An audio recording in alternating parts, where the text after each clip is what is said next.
Bonjour à tous, c'est Walid Cap. Aujourd'hui, nouvelle vidéo.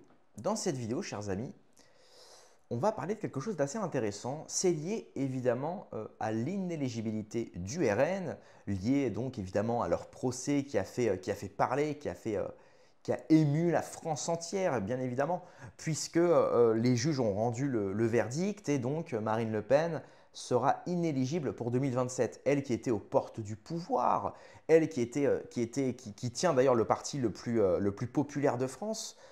Aujourd'hui, ce sont des millions de Français qui sont finalement bafoués, qui sont finalement vilipendés. Donc évidemment, Marine Le Pen a appelé à faire une manifestation ce dimanche passé, justement pour pouvoir mobiliser les Français, pas forcément les soutiens du RN, mais tous les Français qui justement trouvent que cette décision rendue par la juge, ou par les juges, parce qu'il y en avait plusieurs, est complètement absurde et qu'elle est justement une entrave à la démocratie, qu'elle est un frein justement à cette liberté, celle de pouvoir voter pour un parti qui ne tient pas les mêmes idées que celle en place. Bon, évidemment, dans ce sens-là, on se dit pourquoi pas? Pourquoi pas, effectivement, même si moi je ne suis pas fan du RN, pas forcément pour ce qu'on peut dire traditionnellement, c'est un parti fasciste, héritière du fascisme, le RN c'est des racistes. Non, non. Moi je trouve justement que le RN c'est bien trop soumis et bien trop dédiabolisé. En passant évidemment par Bardella qui se rend en Israël, Marine Le Pen qui est passée de anti-UE à pro-UE, anti-euro à pro-euro, qui vient prendre des prêts de banques russes pour financer sa campagne, à une campagne anti-russe, pro-Ukraine. Elle ne s'est pas manifestée contre le vaccin, contre les soignants suspendus, etc. Pour moi, ce n'est pas en tout cas le parti qui représente finalement une forme d'opposition. Ce qu'on peut appeler l'opposition contrôlée finalement. C'est une fausse opposition. C'est faire croire que c'est une opposition au système pour mieux finalement manipuler ces électeurs qui vont penser que c'est une opposition. Et donc, cette manifestation a eu lieu et Florian Philippot, qui, à mon grand étonnement, est invité à CNews. Bon, lui qui est justement une figure un petit peu d'une forme de dissidence, invité sur un média à heure de grande écoute, bah franchement, bravo à lui. C'est plus le cas d'Asselineau, malheureusement. On aimerait bien voir Asselineau chez CNews. Malheureusement, c'est pas trop le truc. Donc on va dire que Philippot il est sur la ligne rouge. Il est encore un petit peu mainstreamable, bankable, pour utiliser quelques anglicismes. Et donc Florent Philippot, il dit ces 4 vérités à Marine Le Pen et au RN. Il dit, quand la seule fois en 10 ans où vous appelez les gens à se mobiliser, c'est pour vous-même, pour votre gueule, eh bien les gens ne viennent pas. Parce qu'effectivement, ce rassemblement public ce dimanche pour le Rassemblement national en soutien à Marine Le Pen a été un bide total. Il y a eu des gens, il y a eu des manifestants, mais pas plus que ça. Regardez en bas, le flop national, voilà, il y avait ça à peu près. C'est pas grand-chose, hein. C'est même pas 500 personnes à tout casser. Donc effectivement, bon, oui, ça peut se comprendre. On va écouter ce que dit précisément Florian Philippot et on reviendra sur ce qu'il dit parce qu'il n'y a pas que lui qui le dit. Asselineau et même Diodo le disent. Effectivement, le RN, un parti qui se réveille un petit peu trop tard. Je n'ai pas été surpris par quand même le semi-flop du meeting dimanche, là, sur une place que je connais bien, parce que nous, on y fait souvent des manifs, donc elle n'était pas bien remplie. Vous faites des manifs, il y a moins de monde que Mme Le Pen. Non, 3 fois plus, selon Le Monde. Même Le Monde l'a écrit dans un article hier. Les manifs de Florian Philippot, 3 fois plus de monde que ce qu'il y avait pour le Moi, j'ai jamais vu 20 000 personnes dans vos manifs. Bah, écoutez, vous devriez sortir et venir voir, vraiment. Et d'ailleurs, vous pouvez pas voir... C'est beaucoup de personnes, 20 000 personnes. Hein. C'est beaucoup, et parfois même beaucoup plus. Là, il y en avait 7 000. Parce que les médias ne viennent pas. Les médias ne viennent pas. Donc c'est de la faute des médias. Bah, bien sûr que c'est la faute des médias. Non, il y a pas. Ah bah ils font pas leur boulot. Non mais on a des médias. J'ai jamais vu. Je vous assure, On a des médias du monde entier, mais on n'a pas les médias français. C'est quand même une bizarrerie démocratique dans notre pays quand on s'intéresse pourtant à des sujets comme la paix, comme on l'a fait encore le 29 mars dernier, ou à d'autres sujets pendant le Covid sur les libertés, ou sur la sortie de l'Union européenne, ou sur la défense des suspendus, les travailleurs suspendus. Et en fait, le flop, ça vient pas de là. Ça vient que le RN ne bouge jamais, si ce n'est pour lui-même, pour son nombril. Et donc, bah, les gens, au bout d'un moment, quand vous n'avez pas soutenu pendant le Covid les suspendus, vous n'avez pas appelé à bouger pour les libertés, vous ne faites rien sur l'Ukraine, pour la paix, et que la seule fois en 10 ans où vous appelez les gens à se mobiliser dans la rue, c'est pour vous-même, pour votre gueule, en quelque sorte, bah, les gens, ils viennent pas. Le RN est resté haut quand même dans les sondages, il est à 30. Voilà. Alors là, effectivement, c'est très réaliste de la part de Philippot. Alors bravo à lui, parce que là, pour le coup, il a super bien parlé. Effectivement. Et c'est ce que disait Asselineau. Asselineau, il disait Marine Le Pen, tout d'un coup, elle se réveille. Elle se rend compte effectivement qu'on vit en fait dans une fausse démocratie complètement autoritaire, complètement totalitaire. Asselineau, ça commence par les médias. Asselineau, il a eu moins de 5% du temps de parole pendant la présidentielle, lorsqu'il a pu se présenter. Macron en a eu 22.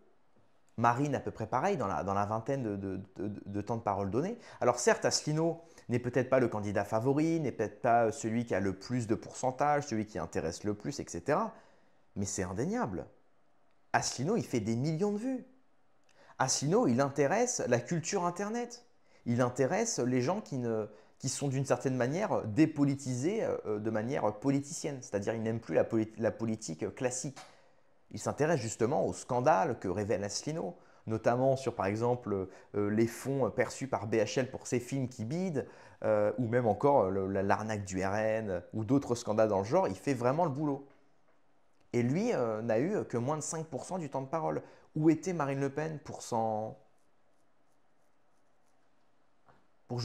dire mais ça ne va pas, monsieur Asselineau, qui, même s'il n'a pas les mêmes idées que moi, devrait avoir le même temps de parole que tous. On n'est pas dans la liberté, égalité, fraternité? Bah, où est l'égalité là? Où est la fraternité? Où était l'âme fraternelle de Marine Le Pen quand il s'agit justement de s'émouvoir justement du sort d'Asselineau, de Philippot, même de personnalités un peu plus connues comme Juan Branco, etc., qui sont complètement vilipendés. Bon, Juan Branco un peu moins, il devient même mainstream. Mais bon, quand même, ça reste des gens qui sont dans le collimateur du pouvoir et de l'état profond. Parce que un mec comme Asselineau, il critique ce qu'on peut appeler le lobby de la finance. Et pareil, je reprends le cas de Dieudonné. Souvenez-vous quand même que Marine Le Pen, 2 mois avant son inéligibilité et sa manifestation qui floppe, 2 mois avant, il y a évidemment la triste mort de son père Jean-Marie Le Pen, repose en paix, qu'on aime ou qu'on n'aime pas, repose en paix. Il y a eu donc l'enterrement public à Paris, et Marine Le Pen avait dressé une liste noire de personnalités interdites, d'invités interdits. Alain Soral, Dieudonné, Thomas Joly, Jérôme Bourbon, Yvan Benedetti, Henri Delesquin, qui ont toujours été des fidèles de Jean-Marie, qui ont toujours été des fidèles de la ligne première du FN, celle de la défense des patriotes français autochtones, qui aujourd'hui n'a plus du tout le même sens. Jean-Marie Le Pen, qui 50 ans avant tout le monde, avait prévenu justement que l'immigration qu'on fait venir par millions est nocive, ne serait-ce que pour les travailleurs français, qui se voient tout de suite concurrencés sur justement le marché du travail, avec des immigrés qui, eux, acceptent de travailler pour moins cher. Mais bien sûr, c'est la première des choses. Et pas que ça. Il y a la question aussi du grand métissage, etc. C'est d'autres sujets qu'on peut aborder dans une vidéo, hein, mais... Et finalement, Marine Le Pen a trahi cette ligne-là. Elle a renié son père et a dressé une liste d'invités interdits aux plus fidèles de son père, de son défunt père. Et c'est maintenant qu'elle se réveille. Oh, regardez, je suis inéligible, j'ai besoin de vous. Non mais sérieux. Non mais sérieux. Sérieux. C'est scandaleux. Vous savez, Marine Le Pen, elle me fait penser à cet élève de la classe, tu sais, en CM1, quand tu mets en place une tricherie, tu sais, pour l'évaluation qui tombe, tu mets en place une tricherie avec tes potes, vous vous refilez un petit peu les tuyaux, la manière dont vous allez tricher, et puis il y en a un qui se fait gauler, et en fait, par peur, tu sais, au lieu d'assumer sa tricherie, de se dire, bon, tant pis, je prends pour les autres, à la place, il dit, oui, mais lui aussi, il triche, regardez, sous sa table, etc. Tu sais, il balance tout. Il balance tout au dernier moment. Bah, c'est un peu pareil. Marine Le Pen, elle a compris que Marine Le Pen, elle était finie. Et maintenant, elle veut emmener tout le monde dans sa merde. Donc, tu sais, elle est là, aidez-moi, s'il vous plaît. Tu sais. Même c'est trop tard. T'étais où, toi? T'étais où quand, justement, comme l'a très bien dit Philippot, tu étais où pour les gilets jaunes? Tu étais où pour les soignants non vaccinés rejetés? Tu étais où quand il fallait protéger les Français qui ont été obligés de se masquer et d'avoir une attestation pour aller faire leurs courses? T'étais où justement pour défendre les Français qui buvaient un pauvre verre en terrasse et qui se faisaient contrôler par les flics ou même sur la plage parce que les mecs n'avaient pas le masque sur la plage? Où est-ce que tu étais pour les manifestations pour la paix concernant l'Ukraine-Russie, qui touchent évidemment aux intérêts de ceux qui ont investi dans les lobbies de l'armement? Eh ouais. T'étais où justement quand Alain Soral s'est fait perquisitionner et mis en garde à vue? Quand il a dû s'exiler, aujourd'hui il est exilé, Soral, exilé, interdit de revenir sur le sol français. Où est-ce que t'étais, ma pauvre Marine? Donc voilà la réalité, c'est que quand toute ta vie, tu trahis les tiens, le jour où tu es dans la demeure, faut pas te plaindre qu'ils viennent plus. Et il n'y aura personne pour soutenir. Parce que ceux qui t'étaient le plus fidèles, Marine, les gens comme nous, bon moi je suis personne, hein, mais Philippot, Asselineau, Soral, Diodo, etc. Et plein d'autres, hein, il y en a des milliers, hein, des gens de la figure, de la dissidence, etc. Tous ont été démédiatisés, décentralisés, et tu ne les as pas soutenus. Alors que c'était tes fidèles soutiens au départ. Donc tu ne peux pas te plaindre aujourd'hui que ces gens-là ne viennent pas, que ces gens-là ne parlent pas de toi et que ton rassemblement est un flop national. Tu ne peux pas t'en plaindre. Tu n'as que ce que tu mérites. Voilà, c'était mon petit message à Marine, avec bienveillance bien évidemment, mais au bout d'un moment, tu récoltes ce que tu sèmes. Donc voilà, ma chère, c'est tout ce que je peux te dire. Voilà. Comme disait Sénèque, hein, nous écrivons de belles maximes, mais en sommes-nous pénétrés? Voilà, donc tu devrais un petit peu plus pénétrer les maximes que tu profères, enfin que tu propages, Marine. Si tu te bats pour la liberté d'expression, tu te bats pour toutes les libertés, pas que celles qui te concernent. Parce que voilà, il y en a d'autres, quand tout va bien, quand tu es sur ta chaise en or et que tu manges bien et que tu as un toit sur la tête, il y en a d'autres qui pour l'instant sont en garde à vue, sont bannis des réseaux sociaux, sont shadowban. Certains se font arrêter, perquisitionner. Certains se voient en plein procès, etc. Et toi, tu n'es pas là. Alors oui, ça peut te coûter ta place à la présidence. Mais finalement, est-ce que c'est pas mieux de mourir avec ton honneur, comme ton père par exemple, Jean-Marie, qui est mort avec tout son honneur, qui n'a jamais renié la ligne du FN, plutôt que d'accéder à la présidence au sacrifice de ta morale et de ta dignité? C'en est bien triste. C'en est bien triste. Parce que le pire, c'est qu'elle ne fait pas une politique à la Trump.